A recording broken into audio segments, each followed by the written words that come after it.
বিয়ে বাড়িতে চুরি করতে গিয়ে মহিলাদের হাতেই ধরা পড়ল চোর। গলায় উত্তরীয় পরে বিয়ে বাড়িতে ঢুকেছিল চুরি করতে।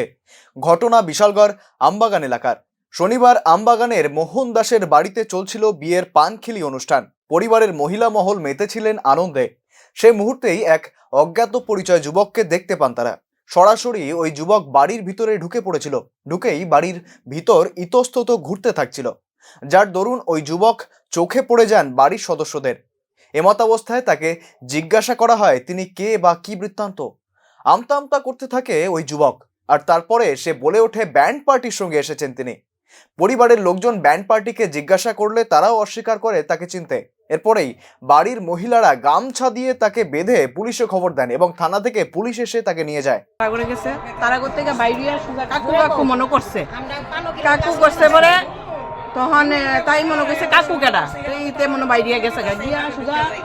আমরা তো সবাই যার যেমনি বিয়া বাড়ি তো বুঝে নই, যার যেমনি ফানি গিলির ইয়ে ব্যস্ত হয়ে গেছি গা। তখনই হ্যাঁ কিতা করছে সুজা মানে ঘরে ঢুকে গেছে গা।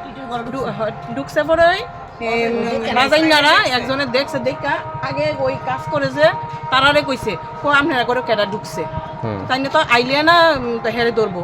এর আগেই আমি কইতেছি কেডা কেডা তো এই দৈরা লাইছি এমনি হেরে হাতে ধরছি পরে হে না না কিছু না, আমি কাহারে ঢুকে খুঁজতাম আইছি। আমি তো কাহা কেডা, এরপরে তো আঙ্কেল কেডা মানে নানান তান কইতাছে। আমি কইতেছি তইলে তুমি এদিকে না, কয় না না আমি কই তারারে চিনো নি, কয় না আমি চিনি তারা আমারে চিনি নি, কই তারি না আমি চিনি না তারারে। কয় তাইলে বাজাইনার লগে কাজ করো তুমি, কয় হ্যাঁ আমি বাজাইনার লগে কাজ করি। আমি কই দাদা আপনারা চিনেন নি, কয় না আমি চিনি না। তইলে তারা যখন চিনে না তইলে তো হ্যাঁ মানে তা কেউরই পরিচিত না, তখন গিয়ে হ্যাঁ আমি গামছা দিয়া গলার মধ্যে ধরলাম।